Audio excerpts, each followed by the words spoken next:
December 23rd, 1846. The dining room of the Hammond estate glows with candlelight. 17 members of one of South Carolina's wealthiest families gather around a table laden with roasted pig, venison, oysters from Charleston, and dishes that shimmer with butter and spice. Laughter echoes off the high ceilings. Children squeal with delight as a young enslaved woman places a crystal dish of plum preserves near the center of the table. Her name is Celia. She is 20 years old. Her hands are steady as she pours wine into Marcus Hammond's glass. Her face shows nothing. But inside her chest, her heart hammers with the knowledge of what she has done. The preserves glisten dark purple in the candlelight. The wine in the decanter has a slight cloudiness that no one notices in the dim glow of evening. The sweet cake the children devoured an hour ago sits heavy in their small stomachs, already beginning its work. Celia steps back against the wall, hands folded, eyes down, the perfect picture of submission. And she waits. She has been waiting for months, planning for months, collecting, drying, testing, calculating. And now, as the Hammond family eats and drinks and celebrates their wealth, their power, their God-given right to own human beings as property, the seeds of their destruction are already growing in their bodies. Celia knows exactly how long it will take. She knows which of them will suffer most. She knows how many will die. She has made certain of it. This is the story of how a 16-year-old girl bought at auction and forced into a master's bed became the architect of one of the most devastating acts of resistance in American history. This is the story of patience, of rage transformed into science, of a mind so sharp that it learned to turn the master's garden into an arsenal. This is not a story with easy answers or comfortable morals. This is a story about what happens when a human being is pushed beyond the breaking point and discovers that even in chains, even as property, she still possesses one undeniable power: the power to say no, the power to make them pay. Before we go further into the darkness of what happened at the Hammond plantation, I want to know something. Are you ready for a story this disturbing, this real, this buried in the soil of American history? If you are, subscribe now, because the Sealed Room specializes in the stories they tried to erase, the horrors they tried to forget, the truths that make us uncomfortable. Hit subscribe. Leave a comment telling me where you're watching from. And let's uncover what really happened when Celia decided she would rather be a murderer than remain a slave. Now, let's go back to where this began. To a summer day in 1844, to a Savannah auction house where human beings stood on wooden platforms while white men examined their teeth like horses, squeezed their muscles like livestock, and placed monetary value on their bodies, their potential, their future children. The heat in Savannah that July day was suffocating. The auction house stank of sweat and fear and the salt breeze that drifted up from the docks. Celia stood on the platform in a simple cotton dress, her wrists bound loosely in front of her, her eyes fixed on a point somewhere in the middle distance. She had learned not to make eye contact with potential buyers. Eye contact could be interpreted as defiance, and defiance lowered your price or earned you a beating before the sale even concluded. The auctioneer called out her attributes like he was selling furniture. 16 years old, healthy, no visible marks or deformities, mixed heritage, which meant lighter skin, which meant higher price, trained in household service. And then the detail that made several men in the crowd lean forward with interest: literate, can read and write. This was dangerous knowledge for an enslaved person to possess. In most southern states, teaching a slave to read was illegal, a crime punishable by fine or imprisonment. But some slaveholders, particularly those who fathered children with enslaved women, sometimes arranged for their mixed-race offspring to be educated before selling them away to erase the evidence of their own violations.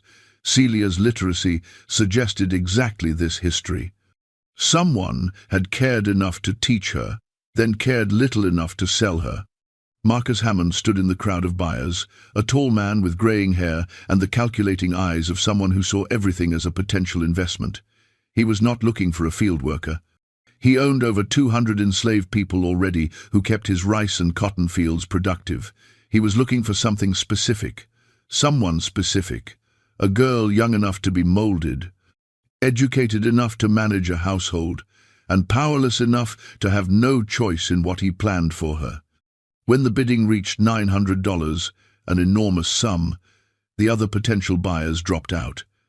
Hammond paid in cash, had the papers drawn up, and added one more human being to his property inventory.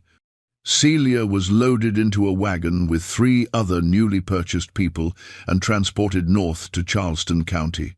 She did not cry. She did not speak. She watched the landscape pass, the roads, the rivers, the swamps, memorizing everything. The Hammond plantation rose from the low country like a monument to stolen labor. The main house gleamed white in the brutal sun, 3 stories tall with columns that reached toward heaven as if trying to sanctify the hell that funded their construction. Behind the house, the slave quarters stretched in long rows, small wooden cabins where families were crammed together, where privacy was impossible and dignity was a luxury no one could afford. Between the house and the quarters lay the kitchen building, the laundry, the stable, the garden, all of it maintained by people who owned nothing, not even themselves. An elderly enslaved woman named Ruth met the wagon when it arrived. She was the head housekeeper, responsible for training new domestic workers in the specific routines the Hammond family demanded. Ruth's face was lined with 60 years of witnessing things no human should witness, and her eyes held a wariness that came from knowing exactly how fragile life was for people like them. She took Celia to the house, showed her where things were kept, explained the family's preferences, their schedules, their temperaments, and as she spoke, she studied the girl. Ruth would later write in her diary, hidden in the walls of her cabin and discovered decades after her death, that Celia frightened her from the first day. Not because the girl was violent or angry, but because she was too calm, too watchful, too intelligent. She learns everything the first time, Ruth wrote. She never needs to be told twice. She asks questions that seem innocent, but are actually gathering information. What foods does the master prefer? What medicines does the family use? Which plants in the garden are dangerous? I tell her because I must, but I feel like I am arming her for something I cannot see. Ruth's instincts were correct, though she could not have imagined what Celia was preparing for. 3 months after Celia arrived at the Hammond plantation, Marcus Hammond informed his son Thomas of the arrangement he had made.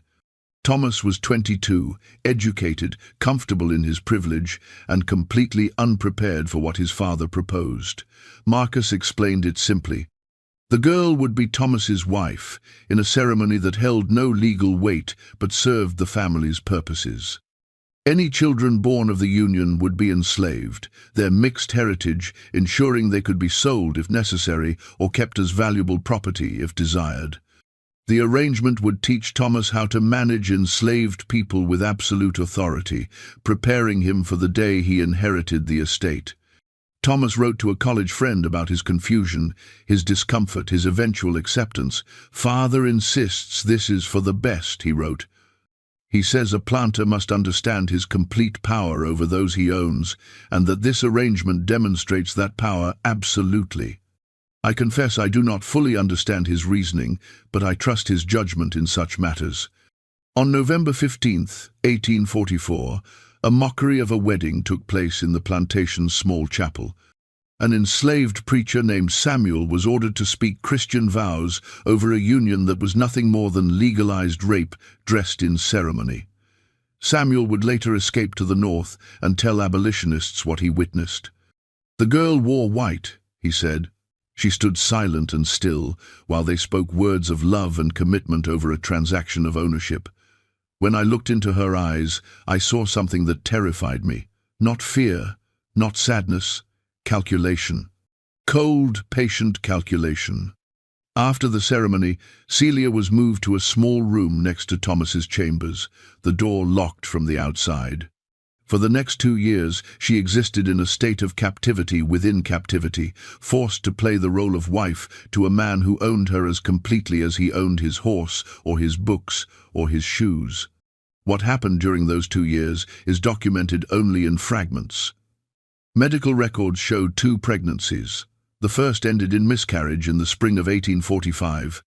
The doctor noted it as spontaneous termination, common in slaves of nervous disposition, as if reducing her grief and trauma to a medical footnote about the weakness of enslaved bodies.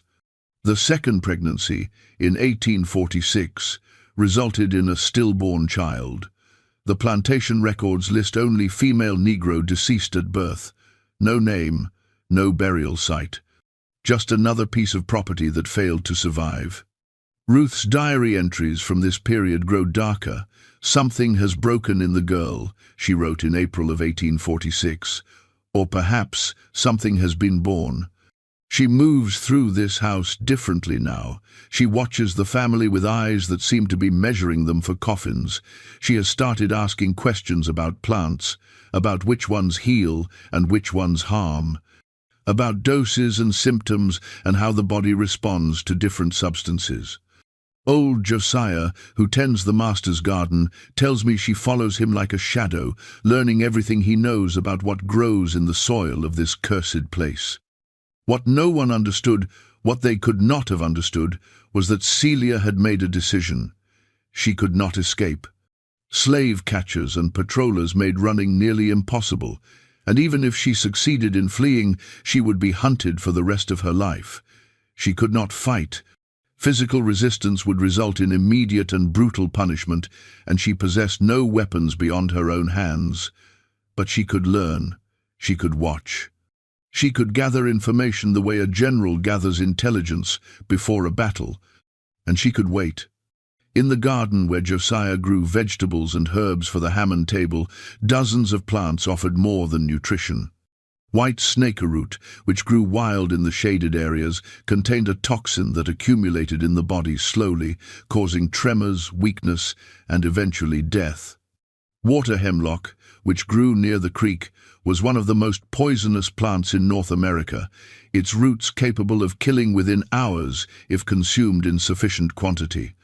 Oleander, with its beautiful pink flowers, contained compounds that disrupted the heart's rhythm, and dozens of other plants, some medicinal in small doses, became weapons in larger ones.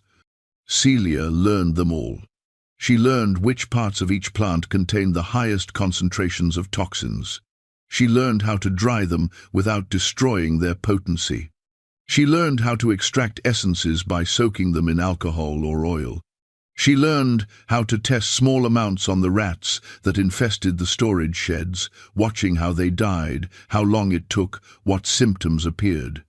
She learned how to combine different substances to create symptoms that would mimic natural diseases, making detection nearly impossible with the primitive medical knowledge of the 1840s. And most importantly, she learned patience. She did not act impulsively. She did not poison a single meal in a moment of rage. She waited. She planned. She calculated exactly what she wanted to accomplish and how she would accomplish it. Because Celia understood something profound about her situation. If she was going to act, if she was going to cross the line from victim to killer, then she would make certain her actions counted for something. She would make certain they remembered what she did. She would make certain that her name, even if spoken only in whispers, would haunt the planters of South Carolina for generations. By the fall of 1846, Celia had been collecting and preparing her materials for months. Hidden behind loose boards in the pantry, concealed in cloth bags that looked like ordinary kitchen supplies, she kept her arsenal: dried oleander leaves ground to powder, water hemlock root, carefully preserved, white snakeroot seeds, toxic even when dried. She had tested them. She knew their effects. She knew their dosages. She knew exactly what would happen when they entered a human body. All she needed now was the right opportunity. The right moment when the entire Hammond family would gather, when suspicion would be divided among so many potential sources, when she could strike with maximum impact and maximum chance of escape. That opportunity came in December when Marcus Hammond announced the family would host a Christmas gathering. 17 relatives would descend on the plantation for a week of celebration, and Celia would be given expanded responsibilities in the kitchen, preparing special dishes and serving the family during their festivities. Ruth protested this decision. She wrote in her diary that she begged Marcus Hammond to use more experienced workers, that she felt something terrible approaching like a storm on the horizon. But Hammond insisted. He wanted Thomas's wife visible, wanted the family to see the arrangement he had made, wanted to display his complete control over every aspect of his household. It was pride, arrogance, the absolute certainty of a man who believed enslaved people were incapable of complex thought or long-term planning. It was the last mistake Marcus Hammond would ever make. The relatives began arriving on December 20th. Carriages rolled up the long drive, carrying Marcus Hammond's brothers, his sister, their spouses, their children. The house filled with noise, with laughter, with the sounds of privilege unexamined and power unquestioned. Children ran through the halls. Adults gathered in the parlor to discuss politics, cotton prices, the troublesome abolitionists in the North who understood nothing about the Southern way of life. Enslaved workers moved silently through the rooms, serving wine, carrying luggage, stoking fires, invisible except when needed. Celia moved among them like a ghost. She carried trays, she refilled glasses, she smiled when spoken to and kept her eyes down when ignored. And in the kitchen, in the moments between tasks, she worked with the focused intensity of a physician preparing medicine. Except the medicine she prepared would cure nothing. It would only kill. The head cook, Flora, was a woman who had served the Hammond family for 20 years. She ran the kitchen with efficiency born of long practice, directing the other workers, coordinating the elaborate meals that would be served over the week. Flora trusted Celia with specific tasks. The girl was careful, clean, precise in her work. So, when Celia volunteered to prepare the preserves, the pickled vegetables, the special sauces that would accompany the main courses, Flora agreed without hesitation. When Celia offered to handle the wine service and prepare the after-dinner cordials, Flora appreciated having one less responsibility. What Flora did not know, what she could never have imagined, was that every task Celia volunteered for was a calculated piece of a larger plan. The plum preserves that would sit on the breakfast table for the duration of the visit were prepared with care. Celia cooked the plums with sugar and spices exactly as Flora had taught her. But as the mixture cooled, she added a careful measure of white snakeroot extract, stirring it in thoroughly so it would be impossible to detect. The bitter taste was masked by the sweetness of the fruit and the warmth of cinnamon. She prepared enough to serve the family multiple times over several days. The spiced wine that Marcus Hammond favored, the decanter he kept in his study for evening drinks, received special attention. Celia infused it with water hemlock root that she had soaked in alcohol for weeks to extract the toxins. The resulting liquid was pale yellow and smelled faintly of earth, but mixed with the red wine and heavy spices, clove, nutmeg, cinnamon, it became undetectable. She made certain the decanter was full and placed prominently where Hammond would see it and pour from it generously. The children's cake was perhaps the most calculated act of all. Celia knew that children's smaller bodies would succumb faster to toxins. She knew that their deaths would devastate the adults in ways that might not happen if only adults were affected. She understood that to truly destroy this family, to make them suffer as she had suffered, she needed to take from them what they valued most, their future, their innocence, their illusion that they were protected by their wealth and status. So she baked a beautiful cake, rich with butter and eggs and vanilla, and she laced it with ground oleander leaves mixed into the batter where they would be impossible to identify. The cake looked perfect. It smelled perfect. And when she presented it to the children on December 22nd, telling them it was a special early Christmas treat, they devoured it with delight. 6 children, ranging in age from 7 to 19, ate slice after slice, their faces smeared with frosting, their laughter filling the house. Celia watched them eat. She felt nothing. Or perhaps she felt everything and had learned to bury it so deep that it could no longer reach her face. Over the next 2 days, December 21st and 22nd, the family consumed the poisoned foods at multiple meals. The preserves appeared at breakfast. The spiced wine flowed freely in the evening. Various dishes that Celia had carefully prepared with smaller doses of toxins were served at lunch and dinner. No single serving contained enough poison to cause immediate symptoms. That was the genius of her plan. The toxins accumulated gradually in the family members' systems, building to lethal levels while still appearing to be nothing more than generous holiday eating and drinking. Flora complimented Celia on the quality of the preserves. Several family members specifically praised the spiced wine. The children begged for more cake, and Celia, with perfect submissiveness, cut them additional slices. Marcus Hammond himself called Celia into the parlor on the evening of December 22nd to thank her in front of the assembled family for her excellent service.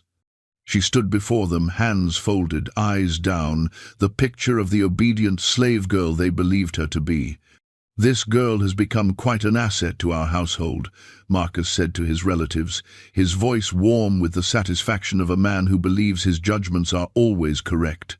"She serves my son well and learns quickly. A fine example of how proper training can elevate even the lowest to useful service." Celia murmured her thanks. She curtsied. She returned to the kitchen, and in the darkness of the storage room, hidden from view, she allowed herself one small smile, because she knew what was coming. She knew that within hours, Marcus Hammond's self-satisfaction would transform into agony. She knew that his fine example would destroy him and everyone he loved. That night, December 22nd, Celia did not sleep. She lay in her small locked room, listening to the sounds of the house settling, waiting for the moment she had planned so carefully. At midnight, using a thin piece of metal she had fashioned months ago from a broken kitchen utensil, she picked the lock on her door. She had practiced this dozens of times, waiting until the household slept, opening her door, moving silently through the halls to verify she could do it, then returning before dawn. Tonight would be the last time. Tonight she would leave and never return. But first, she had one final task. She moved through the dark house to the kitchen, to the storage room where her cloth bag of remaining poisons was hidden. She gathered it carefully. Then she returned to her room, laid out the white dress she had worn at her forced wedding ceremony, and placed beside it a single sheet of paper with words she had written and rewritten 100 times in her mind before finally committing them to ink. "I pray that God grants them the mercy they denied me." It was the only explanation she would ever give, the only words that would survive to tell her side of what happened. And then, with the house still dark and silent around her, Celia slipped out through a kitchen window and disappeared into the December night. The first scream came at 3 in the morning. Marcus Hammond woke violently ill, his body convulsing as it tried desperately to expel the toxins that were now overwhelming his system. Within 30 minutes, his wife was similarly afflicted. By dawn, all 17 family members were suffering. The children cried in pain, their small faces pale and drawn.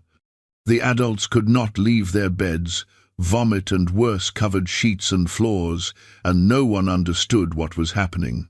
Dr. Edmund Thornton was summoned urgently from Charleston. He arrived mid-morning on December 24th, Christmas Eve, to find the Hammond house transformed into a scene of medical horror. 17 people in various states of distress, all showing the same symptoms: severe gastrointestinal pain, uncontrollable vomiting, weakness, tremors, blood in their vomit and waste. Thornton had practiced medicine for 20 years and had never seen anything like this.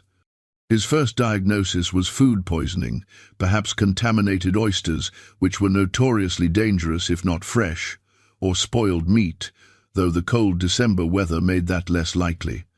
He prescribed purgatives to clear the system and bed rest. He assured the family that they would recover within a day or two. He was completely wrong.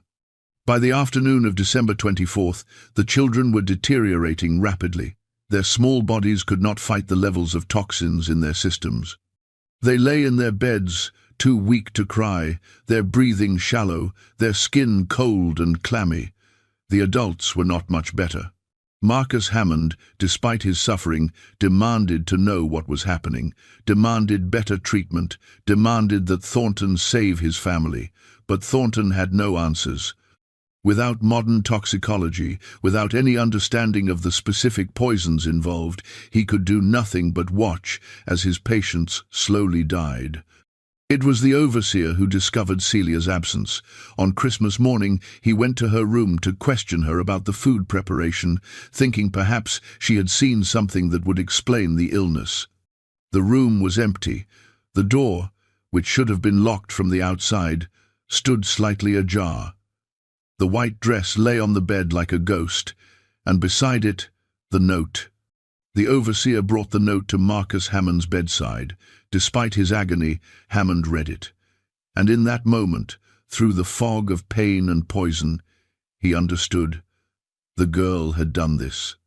The girl he had purchased, the girl he had forced on his son, the girl who had served them so obediently for 2 years, had systematically poisoned his entire family, and then she had disappeared. Hammond ordered the enslaved workers gathered and questioned.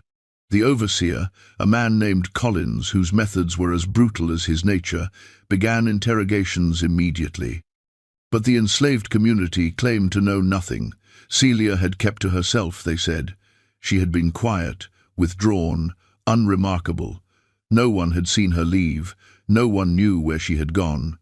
Whether this was truth or protective lies, the result was the same.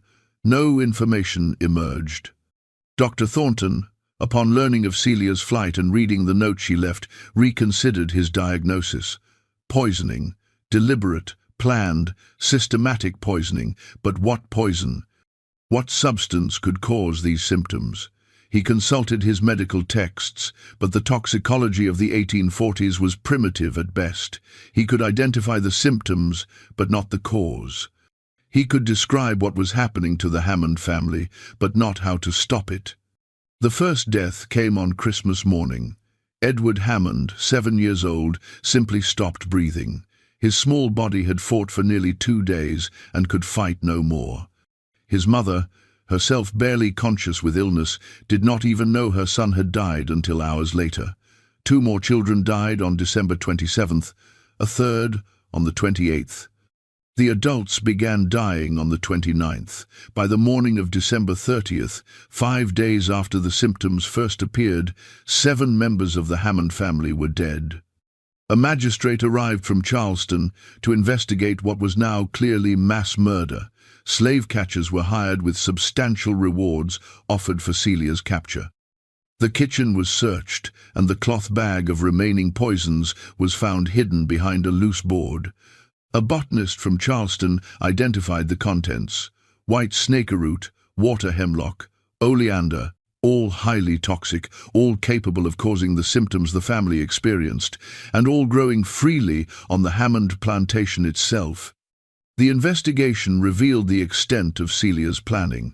The preserves tested positive for plant toxins. The spiced wine contained water hemlock extract. Even the residue in the pan used to bake the children's cake showed traces of oleander.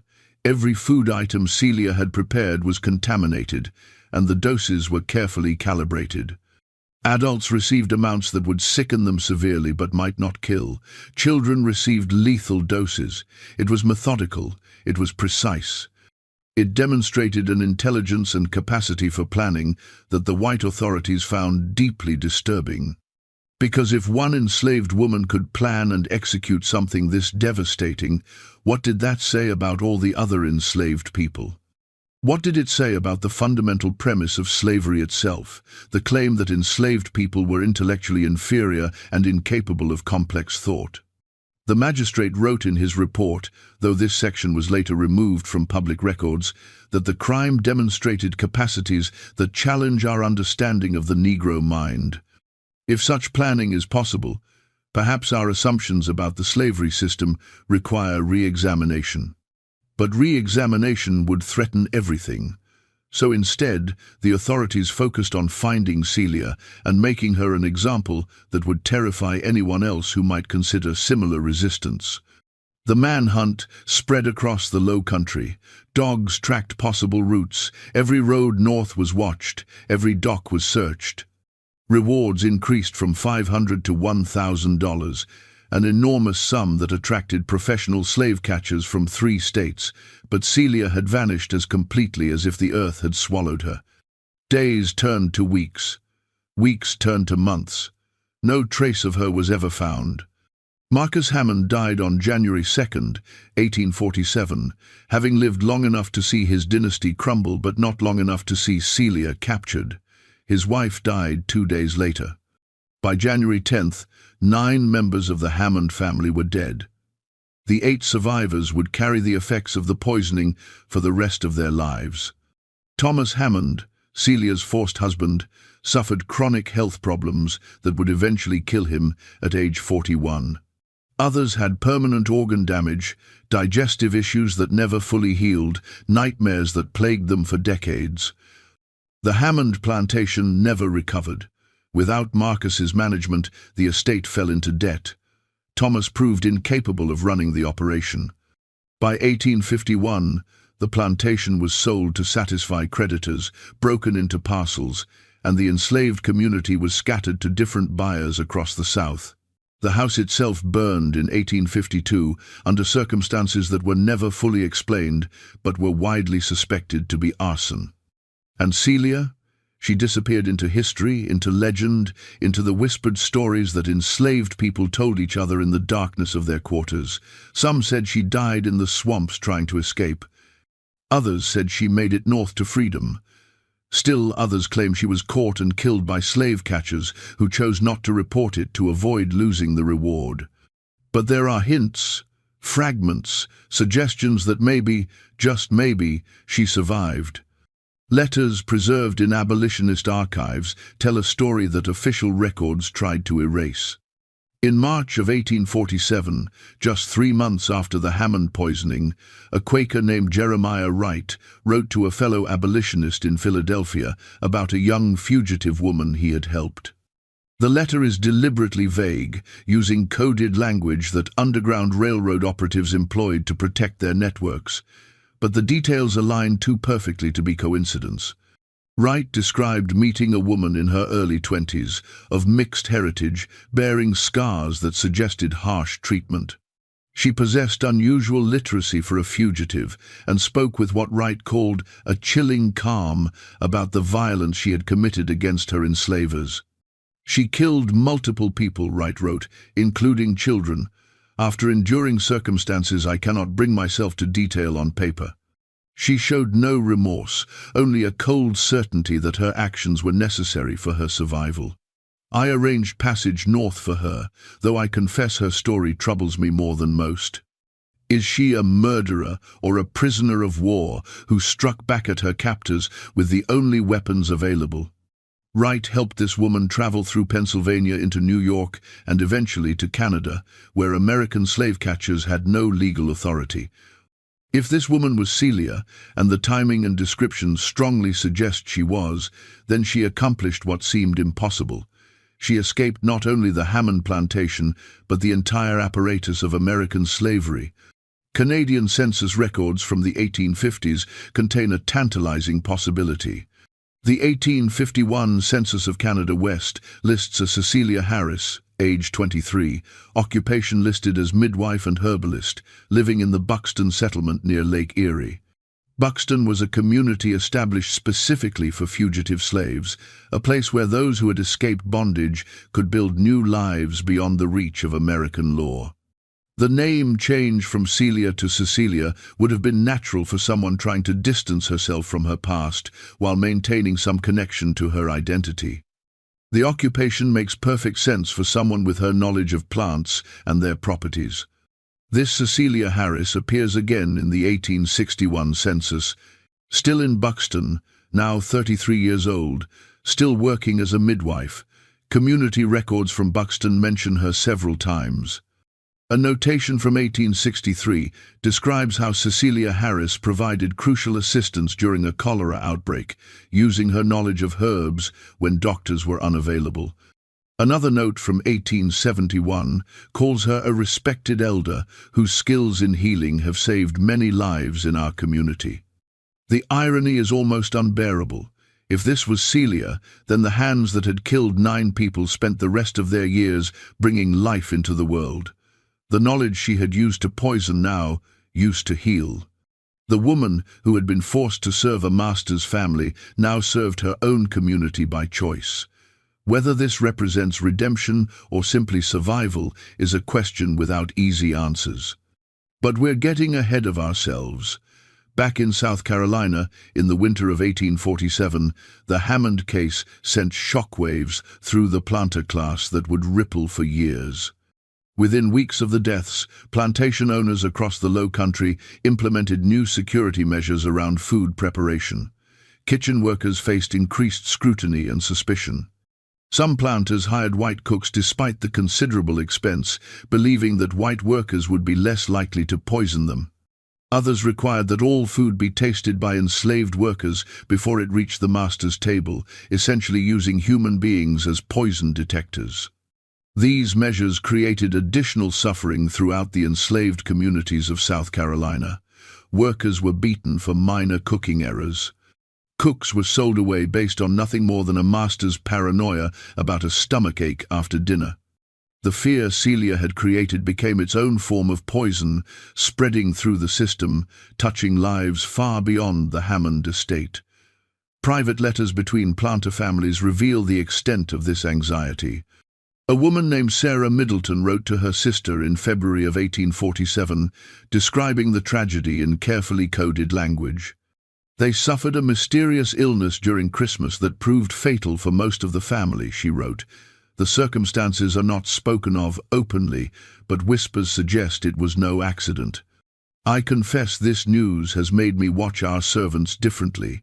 We believe they accept their station, but what if behind those placid faces they are planning our destruction? This was exactly what terrified the planter class most. Not the physical danger, though that was real enough, but the psychological revelation. If Celia could plan and execute such a sophisticated crime, if she could maintain an appearance of submission while secretly preparing mass murder, then how could any slaveholder trust the people they enslaved? How could they sleep at night, knowing that the cook preparing their food, the maid pouring their wine, the workers moving through their houses might be plotting revenge? The answer was that they couldn't, not really. So they buried the story as much as possible. The Charleston newspapers published only brief notices about a tragic illness that affected a prominent family, with no details about poisoning or the enslaved woman who had fled.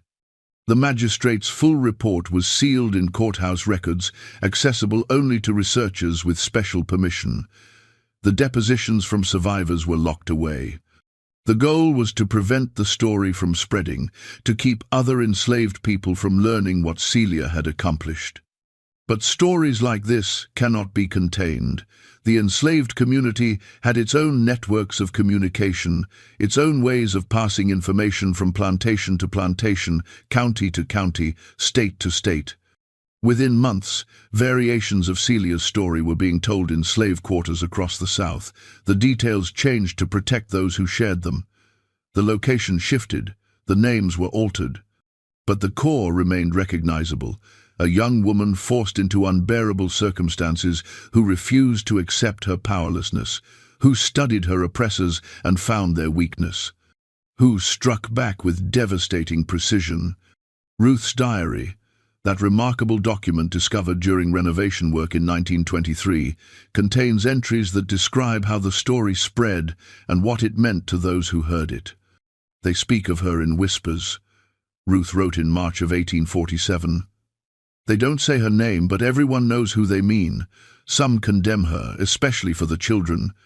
Others see her as someone who did what had to be done, but everyone understands what her actions proved, that we are not helpless, that even in chains we have power if we are willing to use it. Master Thomas feels this shift. He's afraid of us now in a way he never was before. Not because we threaten him openly, but because he knows he cannot be certain what we're thinking, what we might be planning. This psychological shift, this crack in the foundation of absolute control, was perhaps Celia's most lasting impact. She had demonstrated that the system of slavery relied on an illusion, the illusion that enslaved people accepted their condition, that they were incapable of complex resistance, that their submission was natural rather than enforced. By shattering that illusion for those who knew her story, she planted seeds of doubt that would continue growing. Thomas Hammond's final years were haunted by more than just physical illness. His letters and the testimonies of those who knew him describe a man psychologically destroyed by what had happened. He never remarried. He never had children. He spent increasingly long periods alone in his chambers, refusing to eat food prepared by others, growing thin and paranoid. Friends who visited reported that he would sometimes speak to empty rooms as if someone was there, and that he claimed to see Celia standing in corners, watching him with those same cold, calculating eyes. Whether these were genuine hallucinations brought on by the lingering effects of poison and trauma, or simply guilt manifesting as haunting, the result was the same. Thomas Hammond died in 1863 at 41 years old, officially from chronic digestive disease and general health failure. But those who knew the full story understood he had been dying slowly since Christmas of 1846, killed not by the poison that should have taken him then, but by the knowledge of what he had been part of and what had been done in response. The other survivors carried similar burdens. Catherine Hammond, Marcus's sister, lived until 1872 but suffered from digestive problems for the rest of her life. Her diary, portions of which were published by a descendant in the 1990s, contains passages reflecting on the Hammond tragedy. "We called her a murderess," Catherine wrote in 1868, more than 20 years after the event, and perhaps she was. But what were we? What name do we give to those who buy and sell human beings, who force them into beds they don't choose, who steal their children and call it property management? I survived her poison, but I have lived these decades with a different poison, the knowledge of what we did and what it drove her to do. I cannot ask forgiveness, for we did not deserve to be forgiven. I can only hope that she found some measure of peace after she destroyed us. The financial destruction of the Hammond family extended beyond the immediate deaths. The plantation that had been worth over $150,000 in 1846, representing thousands of acres, buildings, equipment, and 200 enslaved human beings, sold for less than $50,000 in 1851. The estate's creditors fought over the remains like vultures over a corpse. The enslaved community that had existed there for generations was torn apart at auction, families separated, children sold away from parents, elders who had spent their entire lives on that land sent to die among strangers. Ruth was 73 years old when she was sold at that final auction. A farmer bought her to manage his household, and she lived 3 more years before dying in 1853. Her diary entries from those final years express a kind of bitter satisfaction about what had happened. They thought they could control everything, she wrote. They thought their wealth and their laws and their violence made them invincible. One girl with access to a garden proved them wrong. The plantation is gone. The family is scattered or dead. And somewhere out there, perhaps, Celia lives free. That knowledge warms me even as I prepare for my own death. The physical plantation itself met a fitting end. After the property was sold and divided, the main house stood empty for a year. Then, on a hot night in August of 1852, fire broke out. The blaze consumed the entire structure, the white columns, the fine furniture, the portraits of Hammond ancestors, all of it reduced to ash. The official investigation concluded the fire was accidental, perhaps caused by lightning. But workers on neighboring plantations whispered a different story. They said that enslaved people being sold away from the property had sworn they would not leave Hammond's monument to slavery standing. They said the fire had been deliberately set, a final act of destruction against a place that had caused so much suffering.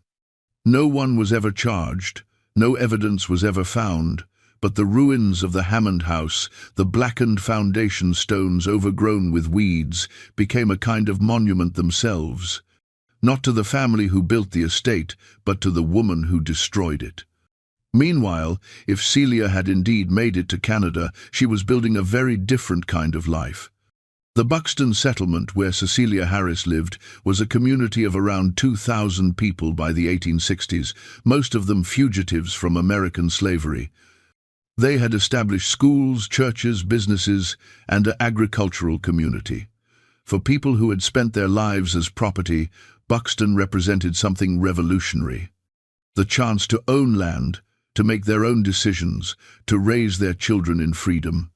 If Celia was the woman living there as Cecilia Harris, then she had finally achieved what had been denied her from birth: autonomy, the right to determine her own life.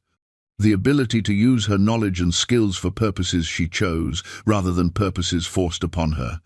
The record suggests she never married, never had children after the two she lost at Hammond. Perhaps the trauma was too deep. Perhaps she chose not to risk bringing new life into a world that had shown her how easily life could be destroyed. Or perhaps she simply found her purpose in other ways, in helping women through childbirth, in teaching young people about healing herbs, in being a valued member of a community that knew her worth. The question that haunts this story, the question that cannot be answered with certainty, is what Celia felt about what she had done. Did she believe her actions were justified? Did she regret the deaths of the children, innocents who had not chosen to be born into a slaveholding family? Did she sleep peacefully, or did she see their faces in her dreams? Did she consider herself a murderer or a freedom fighter? A victim who became a perpetrator, or someone who had simply done what was necessary to survive? The single line she left behind offers no answers. I pray that God grants them the mercy they denied me. It's a statement that contains both accusation and appeal to divine judgment. She acknowledged that mercy existed as a concept, even as she noted its absence from her own treatment. She placed the moral evaluation of her actions in the hands of God, rather than the hands of men who had created laws that defined her as property. We like our history simple. We like clear heroes and obvious villains. We want stories where the good people win and the bad people lose, and everyone gets what they deserve. But the story of Celia and the Hammond plantation refuses that simplicity. It forces us to sit with uncomfortable questions that have no easy answers. 9 people died because of her actions. 3 of them were children under the age of 10. Edward, 7 years old, who died first. Margaret, 9, and James, 8, who followed days later. They had not enslaved Celia, they had not forced her into Thomas Hammond's bed, they had not stolen her children. They were simply born into a family that participated in a monstrous system, and they paid with their lives for the crimes of their elders. Can that ever be justified? Can the murder of children ever be considered acceptable collateral damage in a war against oppression? These are not theoretical questions. They cut to the heart of how we understand resistance, justice, and moral responsibility. Some will argue that Celia had no choice, that the system had pushed her so far beyond the limits of human endurance that her actions, while tragic, were inevitable. They will point to the 2 years of systematic rape that her forced marriage represented. They will note the 2 pregnancies that ended in death, the losses she had no time to grieve. They will emphasize that she had no legal recourse, no court that would hear her complaints, no authority that recognized her humanity. They will say that when all peaceful options are removed, violence becomes the only language left.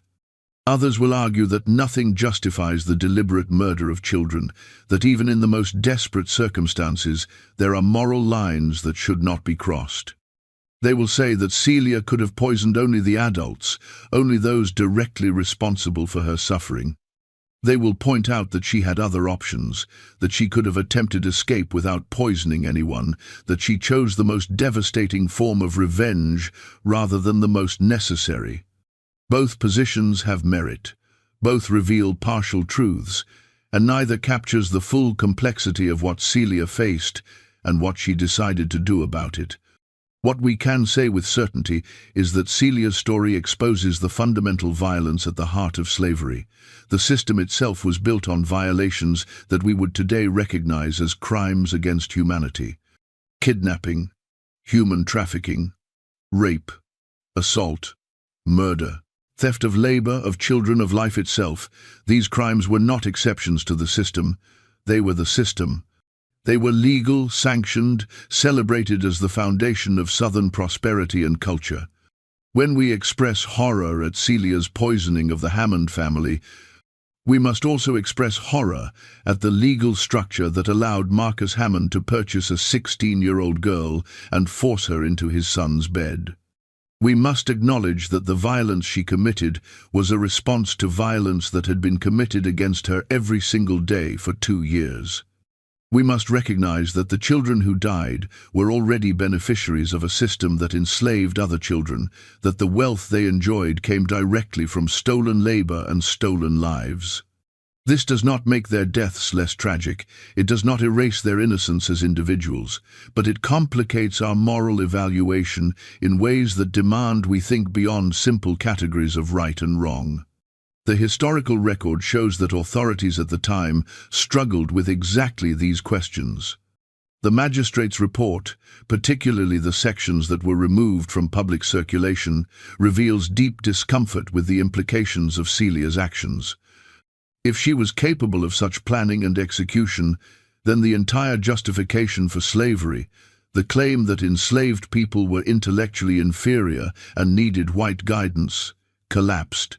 If enslaved people could think strategically, could maintain long-term plans, could analyze their situations and act accordingly, then they were clearly capable of self-determination.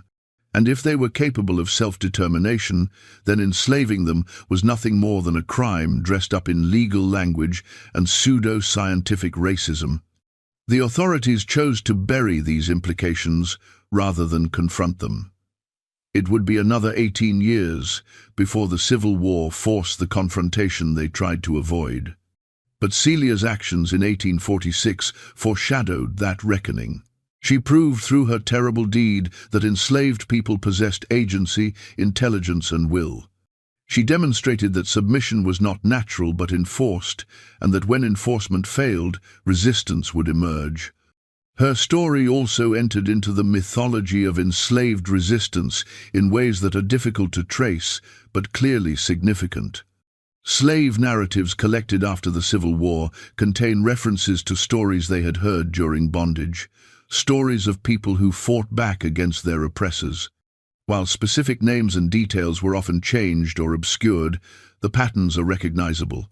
A woman who used poison, a cook who destroyed a master's family, someone who refused to accept powerlessness and found a way to strike back. These stories served multiple purposes. They provided hope that resistance was possible even in the most controlled circumstances. They warned masters that their control was never as complete as they believed. And they passed down knowledge, the understanding that even without physical weapons, enslaved people could find other means to fight. Frederick Douglass, the famous abolitionist and former slave, wrote about this in his 1845 narrative. He described how enslaved people he knew would sometimes speak in careful code about those who had resisted successfully. They did not speak openly of violence or rebellion, for such talk would bring immediate punishment. But they shared stories of clever resistance, of masters who died under mysterious circumstances, of overseers who met with accidents.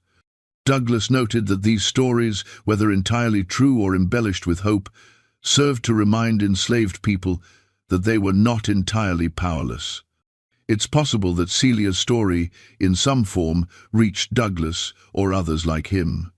It's certain that her actions represented a form of resistance that terrified slaveholders precisely because it was so difficult to defend against. You could use violence to suppress physical rebellion.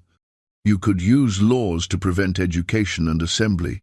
You could use economic controls to make escape nearly impossible.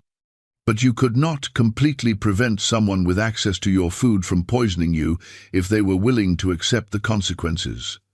If Celia did survive and live out her life in Canada as Cecilia Harris, then she would have been there during the great influx of fugitives that came north in the 1850s, driven by the Fugitive Slave Act of 1850 that made even free states dangerous for escaped slaves. The Buxton settlement grew dramatically during this period. She would have met hundreds of people who had escaped bondage, each with their own stories of suffering and resistance. Did she tell them what she had done? Did she share her story with others, or keep it buried? The historical record provides no answers. Cecilia Harris appears in census records and community notes as a midwife and herbalist, respected but not particularly prominent. If she was Celia, she had successfully created a new identity, a new life built on healing rather than harm. The last confirmed reference to Cecilia Harris appears in the 1881 census. She would have been 53 years old, still working as a midwife. Church records from Buxton's African Methodist Episcopal congregation include a burial entry from 1889 for a Cecilia Harris, died of pneumonia at approximately 61 years of age. The brief eulogy notes her service to the community, but mentions nothing about her past before arriving in Canada. If this was Celia, she outlived every member of the Hammond family whose names appear in the plantation records. She lived long enough to see slavery abolished in the United States. She lived through Reconstruction and its ultimate failure to deliver true justice to formerly enslaved people. She died just 5 years before the turn of the 20th century, having witnessed massive changes in the world she had been born into.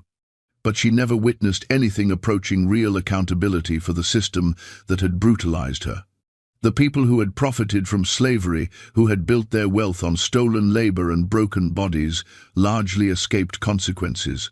Some lost their fortunes after the Civil War. Some had to adjust to a world where they could no longer legally own human beings, but very few faced anything resembling justice for the specific crimes they had committed against specific people. Marcus Hammond purchased a 16-year-old girl and forced her into sexual slavery. By the laws of his time and place, this was not a crime, it was a property transaction. Thomas Hammond participated in the systematic rape of a woman who could not legally refuse him. This, too, was not a crime. It was his right as her owner. The children lost through miscarriage and stillbirth were not recognized as victims of violence. They were simply property that failed to mature. Celia responded to these legal atrocities with illegal murder, and that murder, because it violated the property rights of slaveholders and the social order of the South, was treated as an unconscionable crime. The moral inversion is staggering. The system that denied Celia's humanity and subjected her to years of abuse was legal. Her response to that abuse was illegal. This is why her story matters today. It forces us to reckon with the inadequacy of legal categories when the law itself is unjust. It challenges us to think about what justice means when the court system is designed to protect oppressors. It asks us to consider whether there are circumstances where violence against the innocent becomes morally defensible, or whether such violence, however understandable, remains wrong even when committed by victims fighting for their freedom. There are no comfortable answers, but the questions themselves are essential. Modern readers encountering this story may struggle with how to feel about Celia. Should we admire her intelligence and determination? Should we condemn her for killing children? Can we hold both responses simultaneously, recognizing the tragedy of what she endured while not excusing the innocent lives she took? Perhaps the most honest response is grief. Grief for Celia, forced into impossible circumstances at 16, grief for the children who died without understanding why, Grief for all the people touched by the cascading violence that slavery created. Grief for a system so fundamentally corrupted that it could drive a young woman to become a mass murderer simply to claim her own humanity. The Hammond plantation is gone now. The house burned. The land was divided and sold and developed. Nothing visible remains to mark where these events occurred. No historical plaque explains what happened there. No memorial honors either the Hammond family or Celia herself.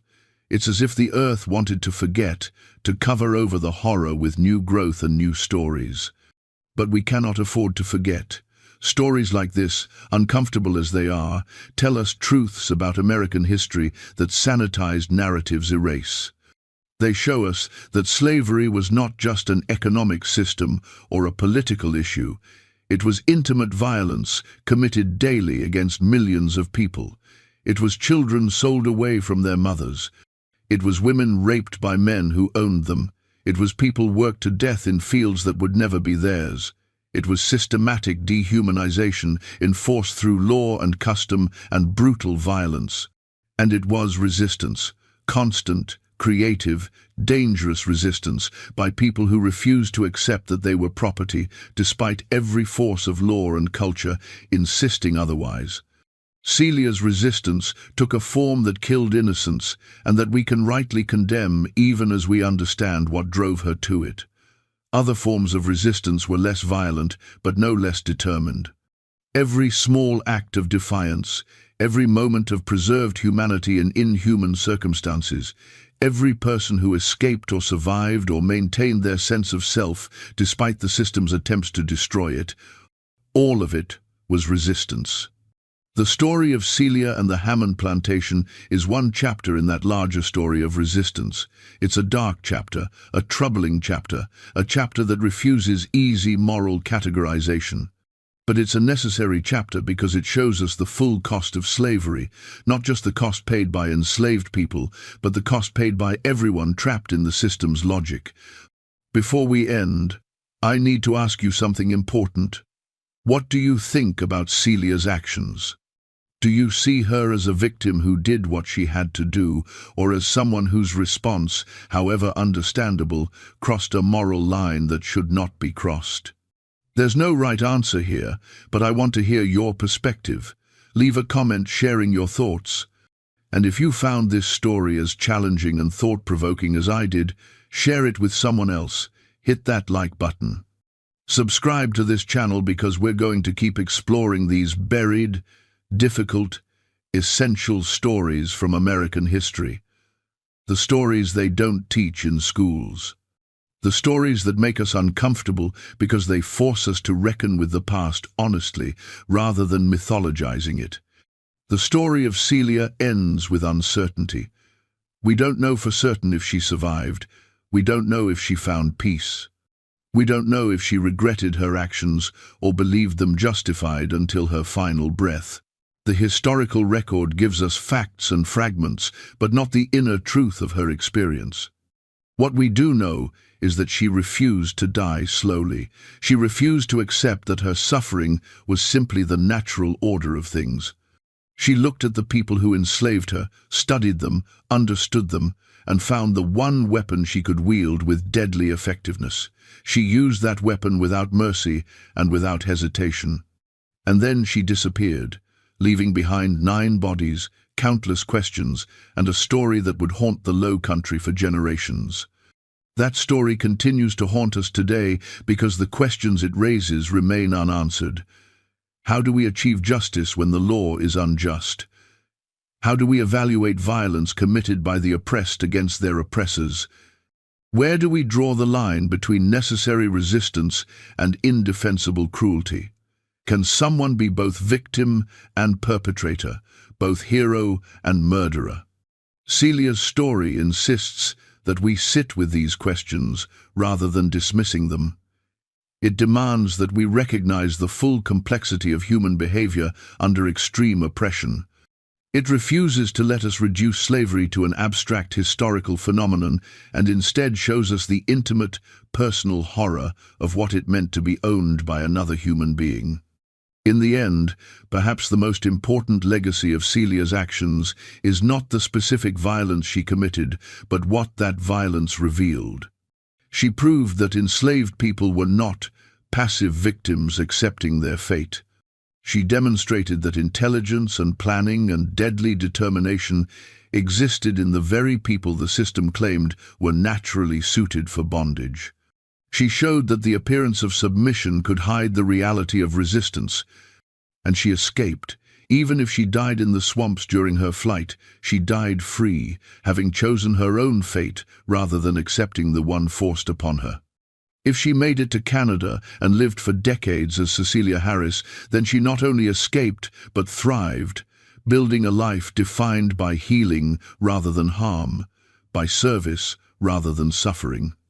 Either way, Celia won, not in any simple or clean sense, not without terrible costs that we can recognize and mourn, but she won in the most fundamental way possible. She refused to be property.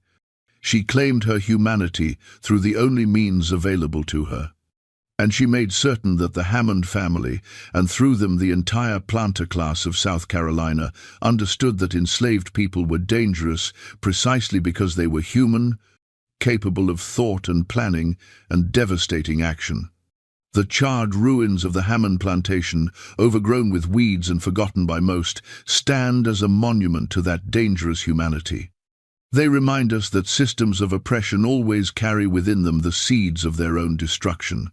They show us that power exercised through violence and dehumanization is never as secure as it appears. And they honor, in their own way, a young woman who looked at hell and decided that if she was going to burn anyway, she would take her tormentors with her. This is the story of Celia, enslaved at 16, forced into sexual slavery at 16, mother of 2 dead children by 18, mass murderer at 20, and possibly, just possibly, a free woman who lived to 61, died of natural causes, and was buried with respect by a community that valued her. It's a story without easy morals or comfortable lessons, but it's a story that demands to be told, remembered, and wrestled with by everyone who wants to understand what slavery really was and what it did to everyone it touched. The sealed room of history contains many such stories, hidden away because they're too disturbing, too complex, too challenging to fit into the narratives we prefer. But those are exactly the stories that matter most. Those are the stories that tell us the truth. And the truth, however painful, is always worth knowing.